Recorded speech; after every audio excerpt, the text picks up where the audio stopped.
Un tema muy importante es saber hasta dónde se puede endeudar un Estado.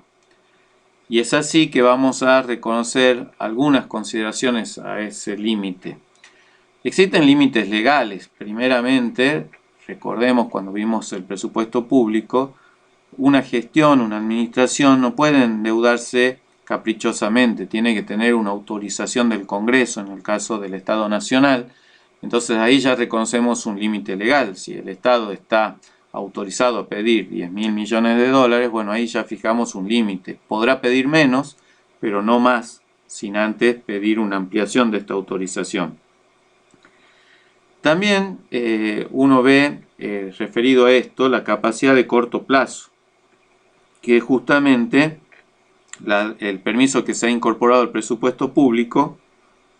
A diferencia de lo anterior, recordemos que las obras están incorporadas en un presupuesto plurianual. Recuerden que si un puente o un dique demora 5 años en construirse y se autoriza la toma de créditos para financiar esa obra, claramente se va a incorporar en el presupuesto en cuotas. Por eso me autorizan para pedir una deuda para una obra de 5 años, pero en el corto plazo está autorizada la cuota vinculada al avance anual de la obra.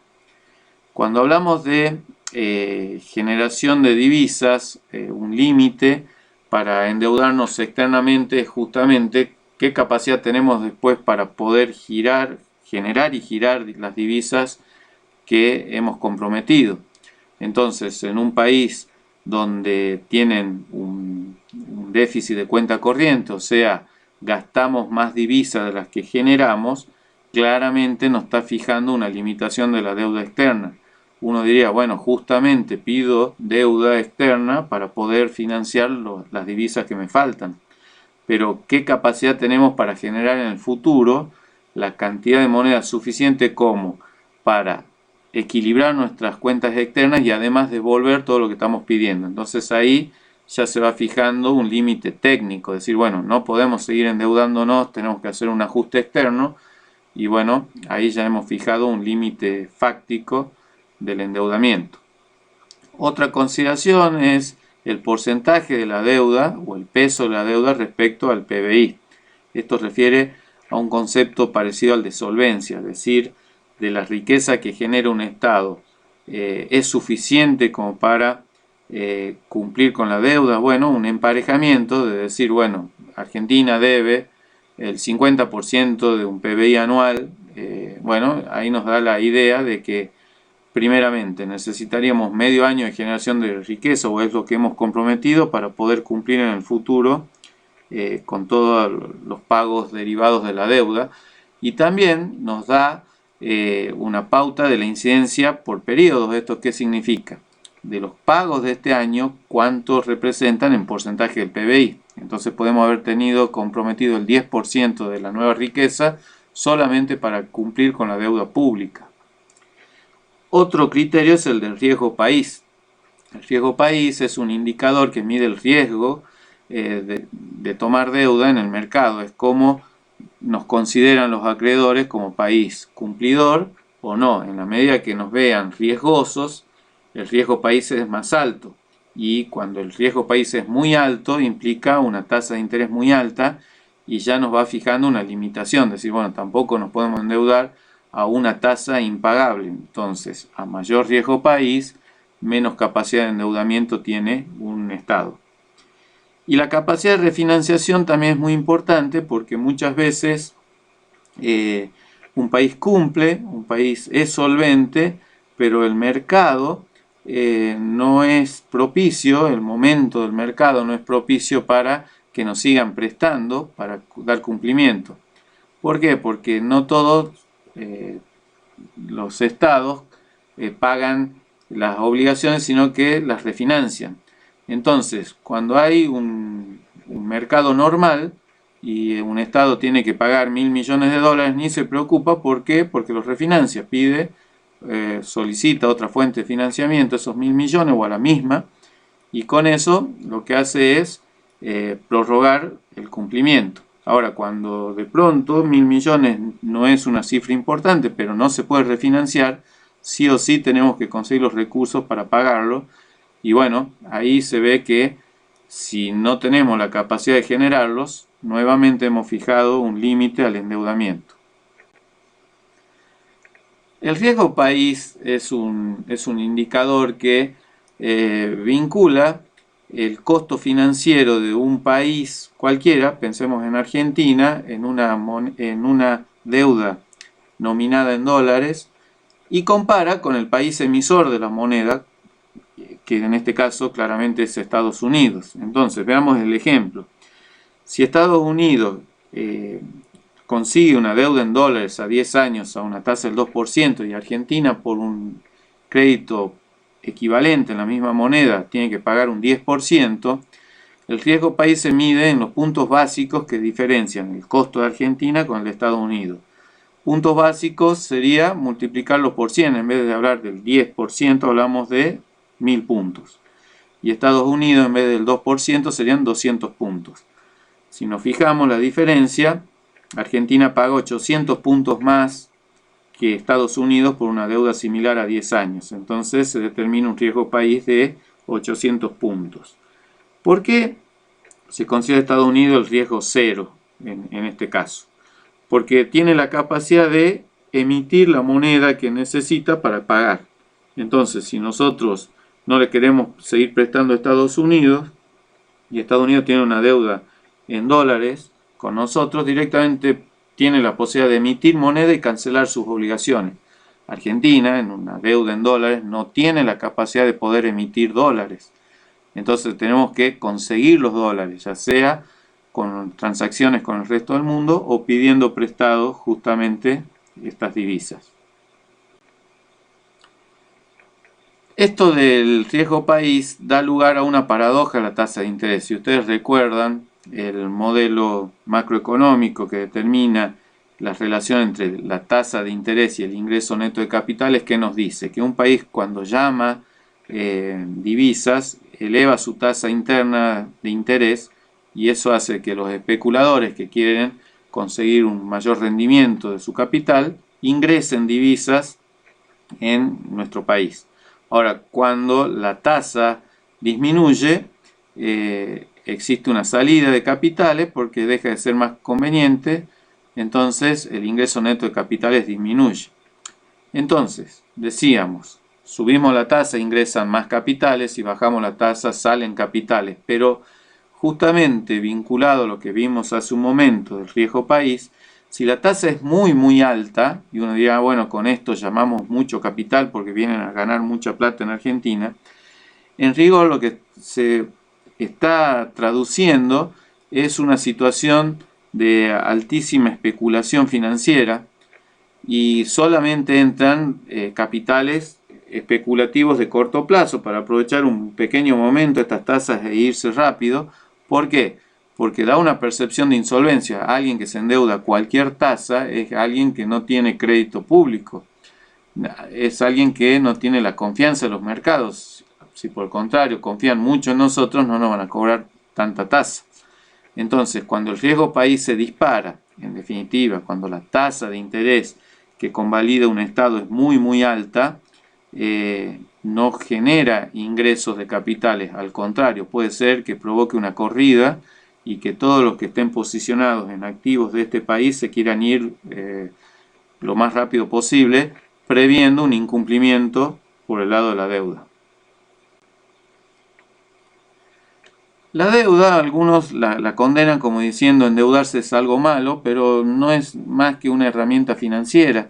Y vamos a ver de que, por ejemplo, cuando referimos al tema de la equidad intergeneracional, es un instrumento para poder distribuir el peso de, por ejemplo, la inversión pública en distintas generaciones. Si nosotros decimos que actualmente nosotros vamos a construir un puente y lo vamos a pagar en este año, producto de los recursos obtenidos por tributos, entonces lo pagamos con impuestos, nosotros lo pagamos de contado, pero las generaciones futuras van a usar el puente sin tener que pagar nada. ¿Por qué? Porque ya está cancelada la obra y en definitiva vemos un costo en una generación y el beneficio distribuido en muchas.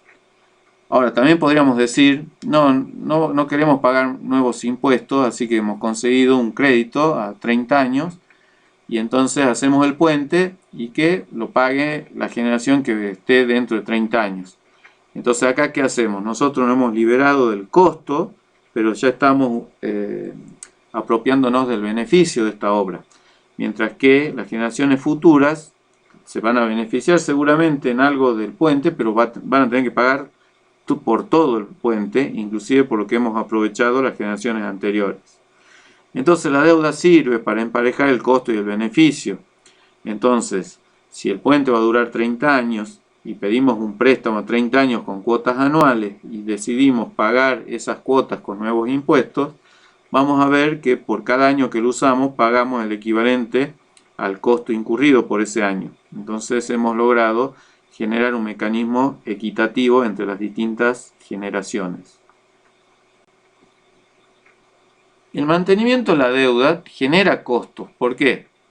Porque primero, si ya tenemos un stock de deuda y equilibramos el presupuesto, o sea, los gastos equivalen a los recursos con que contamos, esa deuda que ya traemos histórica la tenemos que refinanciar, porque si no tendríamos que tener un superávit suficiente para el repago de la deuda.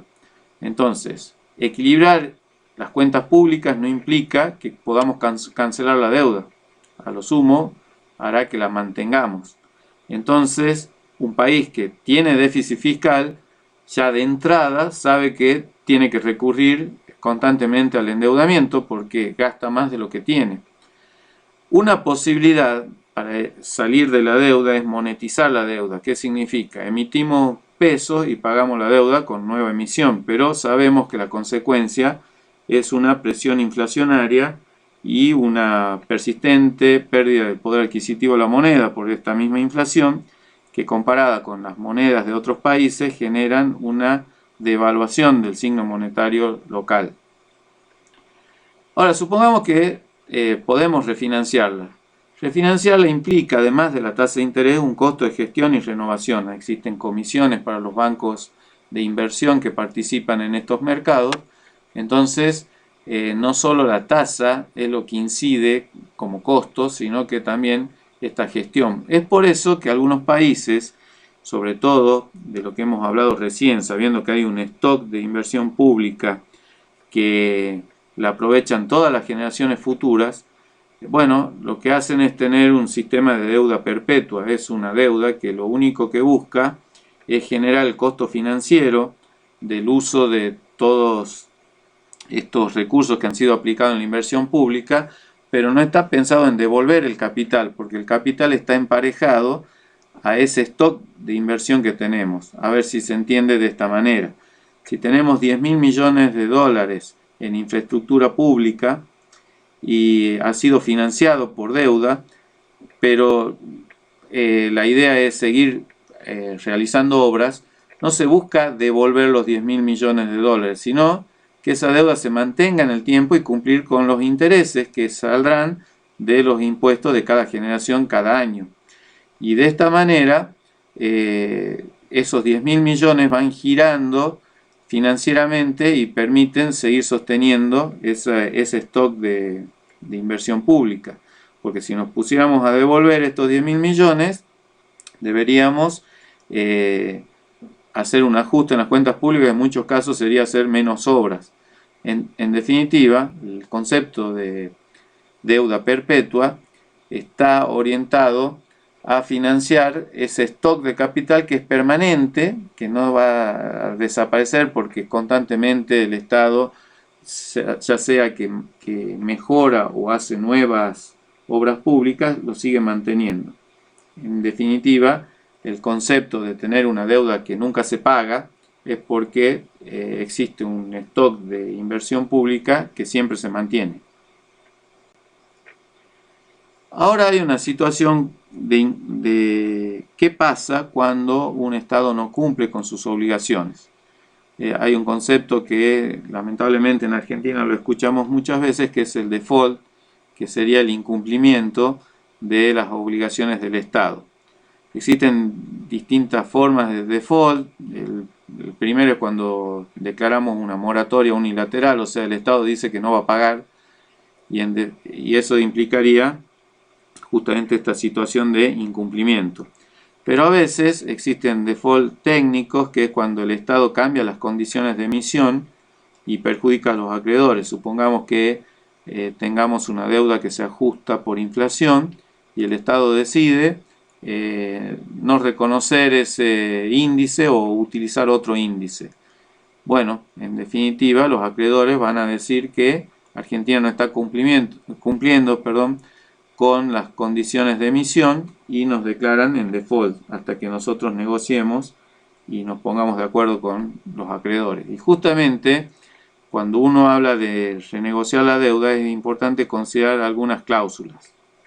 Acá ponemos unas pocas cláusulas, pero para que entendamos que existe una complejidad, no es solamente no cumplir y después veo qué hago, porque en los contratos ya está previsto la posibilidad de que uno no cumpla.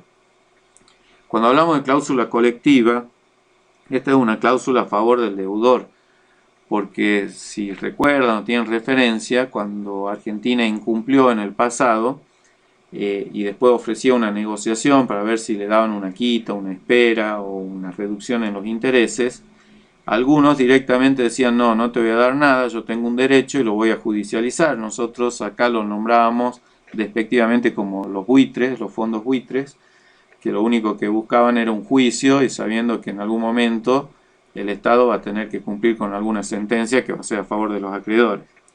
Entonces, estos acreedores no buscaban arreglar su situación de incumplimiento, sino de que al contrario aprovechaban de la misma para judicializarlo y poder cobrar. La cláusula colectiva es asimilable a los concursos de acreedores, donde si se alcanza una cierta mayoría, todos los acreedores tienen que aceptar las condiciones. Entonces, si por ejemplo decimos la cláusula colectiva es del 75%, Argentina deja de pagar, pero logra la adhesión de por lo menos el 75% de la deuda que está en default, ese otro 25% no puede decir, bueno, yo voy a hacer juicio y punto. Está obligado a aceptar la negociación colectiva que se ha realizado. Ahora, si el país no llega al 75%, claramente habilita a los acreedores a hacer juicio. La cláusula de aceleración es muy importante porque esta está a favor del acreedor, que dice, yo te presté a 30 años, pero vos me incumplís el próximo pago. La aceleración implica que yo te puedo cobrar la deuda entera, inclusive todos aquellos periodos que todavía no han sido vencidos. Esa aceleración implica traer toda la deuda futura a hoy. Entonces, esto hace de que los estados traten de no entrar en default porque se le viene toda la deuda a largo plazo encima. Y la cláusula del default cruzado, va a ser la última que vamos a tratar, refiere a que un estado puede decir, yo voy a dejar de pagar esta deuda que está nominada en dólares y es de corto plazo, y el resto lo sigo cumpliendo. Bueno, si existe la cláusula de default cruzado, hace de que el incumplimiento de un título puede implicar el default de varios otros. Entonces se puede provocar inclusive la aceleración de un montón de otra deuda. Y esto hace de que el Estado trate a los acreedores y a los instrumentos que le ha dado a los mismos de igual manera.